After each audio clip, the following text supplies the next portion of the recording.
Assalamualaikum warahmatullahi wabarakatuh. Salam sejahtera untuk kita semua. Dalam video kali ini saya akan menyampaikan data-data yang sudah dikumpulkan oleh Federasi Serikat Guru Indonesia terkait dengan perundungan yang terjadi di lingkungan pendidikan. Nah, seperti apa data-datanya?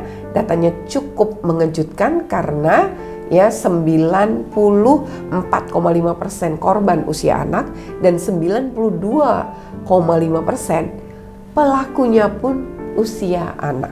Dan dari Januari hingga Juli 2023 itu ada 16 kasus yang mengejutkan. Ini tahun ajaran baru saja dimulai 2023-2024, belum 1 bulan, tapi kasus kekerasan di lingkungan pendidikan berupa perundungan terjadi 4 kali Ini sesuatu yang cukup memprihatinkan. Nah, seperti apa data yang telah dikumpulkan oleh FSGI? Kita akan ikuti terus dalam video ini. Tapi sebelumnya jangan lupa untuk di like, share, comment, and subscribe. Bagi yang belum subscribe, segera subscribe untuk terus terupdate dengan video-video pendidikan dan anak. Nah, ini terjadi dari 16 kasus tersebut, yaitu SD, pada jenjang SD justru terbanyak dengan jenjang SMP. Masing-masing dari 16 kasus itu 25%. Untuk jenjang SMA 18,75%, jenjang SMK juga 18,75%. Kemudian terjadi di MTS itu 6,25% dan di pondok pesantren 6,25%. Jadi kasus terbanyak memang SD dan SMP. Nah, ini yang justru mengerikan karena anak-anak ketika dari SD sudah mengalami pembulian, ketika dari SD sudah menjadi pelaku pembulian, maka kalau tidak dihentikan, tidak dipulihkan, tidak akan pernah ada efek jera. Yang berarti nanti sampai level yang ke jenjang yang lebih tinggi akan terus terjadi. Dan yang membahayakan, anak-anak yang menjadi pelaku kekerasan itu nanti akan merasa biasa melakukan sampai suatu saat dia akan terjebak dalam tindak pidana, dan ini yang tentu tidak diinginkan. Nah, kemudian ada 4 kasus yang terjadi pada bulan Juli. Nah, ini semuanya viral loh. Yang pertama misalnya kejadian di Cianjur, ada 14 siswa 14 siswa datang terlambat ke sekolah.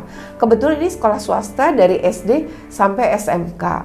Lalu kakak kelas dari anak SMP ini, jadi jenjangnya berbeda SMA atau SMK, yang sama-sama masih pada sekolah swasta yang sama, itu melakukan kekerasan berupa 1 dijemur, disuruh push up, dan yang ketiga ditendang.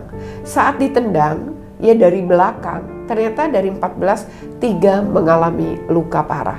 Uniknya lagi, kejadian ini dilakukan oleh 2 kakak kelas dan disaksikan oleh 1 guru Ini sangat luar biasa. Seharusnya mendisiplinkan, tidak dengan kekerasan. Apalagi dilakukan anak dengan anak di hadapan guru dan dibiarkan. Yang kedua adalah kasus yang kemudian terjadi di Banjarmasin. Di kota Banjarmasin ini kejadiannya di SMA, di mana seorang anak yang dibully sejak masih SMP oleh orang yang sama, itu kemudian pada titik dia marah banget. Pada Senin tanggal 31 Juli, si korban pembulian ini membawa pisau belati. Lalu nyamperin ke dalam kelas anak yang menjadi pembuli selama ini. Ditusuk lengannya 2 kali, perutnya 2 kali, hingga harus dilarikan ke rumah sakit dan harus menjalani operasi. Ternyata si pelaku penusukan adalah juga korban pembulian terus-menerus yang dilakukan oleh oleh anak yang menjadi korban penusukan.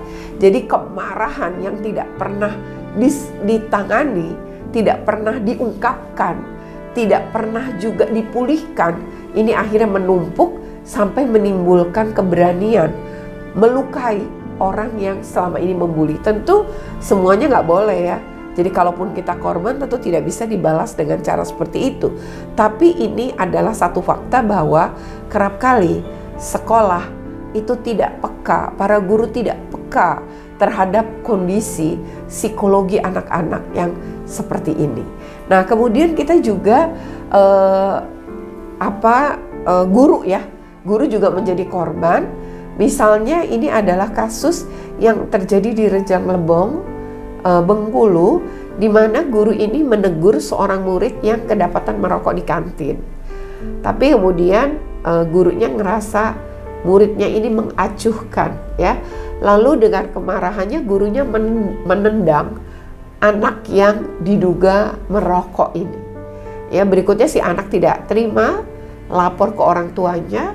Orang tuanya kemudian datang ke sekolah dan membawa senjata tajam serta katepel. Katepel itu dia pakai batu. Kemudian dilontarkan kepada si guru yang saat itu sedang mengajar.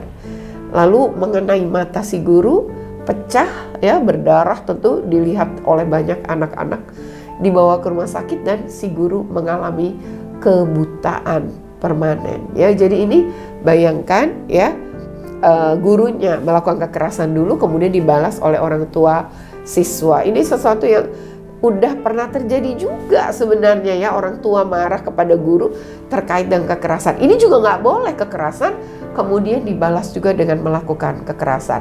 Semuanya tentu tindak pidana dan saat ini prosesnya sedang saling lapor polisi. Nah, yang terakhir adalah kebetulan terjadi di kota Bengkulu, di provinsi Bengkulu juga tentunya, yaitu seorang anak yang didiagnosa memiliki penyakit autoimun, mengalami perundungan sejak masih kelas 10 oleh teman-teman dan juga oleh guru. Jadi ada 4 guru di kelas 12 ini yang menjadi atau terduga pelaku dari perundungan anak ini. Jadi anak ini akhirnya dia kekerasan yang dia terima adalah verbal. Nah, ini memberi dampak adalah pada dirinya. Jadi dia ini yang sakit autoimun, imunnya sering turun karena kan secara psikis dia terdampak dari perlakuan itu. Namun ketika speak up, ya, lapor ke sekolah, yang terjadi adalah hanya disuruh minta maaf para pelaku, tapi tidak ada keadilan bagi korban. Korban diduga itu memang tidak mau lagi sekolah di situ karena ketakutan dan ingin pindah sekolah. Nah, ini adalah 4 kasus yang kemudian terjadi. Dan kalau kita melihat wilayah, ya, yang terjadi misalnya di mana saja dari 16, ini cukup banyak memang wilayahnya. Tetapi tadi, ya, kalau kita berbicara yang pelaku anak dengan anak dan pelaku guru dengan guru terhadap anak, itu nggak banyak sebenarnya. Tapi lebih banyak anak dengan anak. Jadi korban perundungan di satuan pendidikan di catatan FSGI ada 43 orang, ya, dari 41 peserta didik itu. Jadi dari 43, 41 adalah anak murid atau peserta didik sekitar 95,4%, dan ada korban yaitu guru sebanyak 4,6%. Nah, bagaimana dengan pelaku? Ternyata pelaku juga didominasi anak. Pelaku lebih banyak karena biasanya pelaku itu keroyokan gitu terhadap korban. Pelaku ada 87, ya, 92,5% adalah murid atau sesama anak. Kemudian sisanya adalah pendidik, itu ada sekitar 5,3%. Kalau kemudian orang tua ada 1,1%, kepala madrasah 1,1%. Artinya korban terbesar adalah peserta didik, namun pelaku pembulian pun didominasi oleh peserta didik. Nah, ini kalau kita berbicara wilayah. Jadi ada di Provinsi Jawa Timur, ya, di catatan FSGI adalah Kabupaten Gresik, Pasuruan, dan Banyuwangi. Lalu Provinsi Jawa Tengah yaitu di Temanggung, ini kasus anak membakar sekolah karena juga dia dibully. Kemudian Provinsi Bengkulu, ya, itu ada Kota Bengkulu dan Kabupaten Rejang Lebong. Kemudian di Kalimantan Selatan adalah di Kota Banjarmasin. Kalau di Kalimantan Timur juga terjadi yaitu di Kota Samarinda. Kemudian Provinsi Kalimantan Tengah, ya, ini ada di Kota Palangkaraya, dan Provinsi Maluku Utara yaitu di Kabupaten Halmahera Selatan. Ini adalah lokasi-lokasi di mana hal itu terjadi. Nah, bagi FSGI, data ini tentu menunjukkan bahwa perundungan masih terjadi, kekerasan masih terjadi, sebagaimana Menteri kita mengakui, ya, bahwa ada 3 dosa besar di pendidikan, yaitu perundungan, kekerasan seksual, dan juga intoleransi. Lalu bagaimana menyikapi hal ini? Yang pertama adalah ini sekolah selama ini memang Permendikbud 82 tahun 2015 yang saat ini prosesnya sedang dirubah ya, dan sebentar lagi akan disahkan. Itu memang ada bentuk pencegahan dan penanganan. Karena ini Permendikbud 82 2015 adalah tentang pencegahan dan penanggulangan tindak kekerasan di satuan pendidikan. Nah, ini sekolah wajib ya melakukan pencegahan dengan satu, membangun Satgas, yaitu Satuan Tugas Anti Kekerasan, di mana Satgas ini terdiri dari kepala sekolah, perwakilan guru, perwakilan orang tua, dan perwakilan siswa. Jadi ketika terjadi kasus kekerasan misalnya di sekolah, bagi anak-anak yang takut mengadu kepada guru atau sekolah, bisa mengadu kepada sesama murid yang jadi anggota Satgas. Lalu orang tua yang mungkin tidak enak kalau ngadu sama guru, bisa juga mengadu kepada sesama orang tua yang menjadi anggota Satgas. Lalu Satgas ini pun harus disertai portal pengaduan. Jadi ada kanal pengaduan yang dibuka, baik luring maupun daring. Dan daring ini penting karena mungkin banyak anak tidak berani datang melapor ke ruangan pengaduan. Lalu yang berikutnya lagi adalah ketika berbicara bagaimana penanganan. Ketika pengaduan masuk dan penanganannya harus dilakukan, maka penanganan ini juga harus dibikin SOP-nya. Nah, salah satunya harus bekerja sama dengan lembaga psikolog, karena anak-anak yang menjadi korban maupun menjadi pelaku berhak direhabilitasi psikologinya agar menyadari kesalahan dan tidak mengulangi perbuatan yang sama. Memang ya, kalau kita ingin melakukan perlindungan pada anak, yang utama kita membangun sistem pencegahan. Dan jangan sampai ketika anak-anak sudah speak up, sudah berani mengadu, sudah berani berbicara, tapi penanganannya kemudian lemah. Kemudian tidak bisa menegakkan aturan, misalnya cuma disuruh minta maaf. Ya, tentu saja korban merasa tidak mendapatkan keadilan.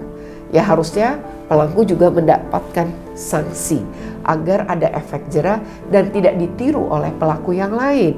Nah, ini ketika minta maaf atau hanya dinasehatin tidak akan beri efek jera, bahkan pembulian terhadap korban bisa jadi akan meningkat. Jadi mari kita lindungi anak-anak, tapi juga kita berikan keadilan pada korban, dan yang utama adalah melakukan pemulihan psikologi. Kalau dinas pendidikan ya tentu tidak memiliki psikolog, bisa bekerja sama dengan pemerintah daerah tentunya ya, sesama pemerintah daerah, yaitu dengan Dinas Pemberdayaan Perempuan dan Perlindungan Anak yang memiliki UPT P2 TP2A.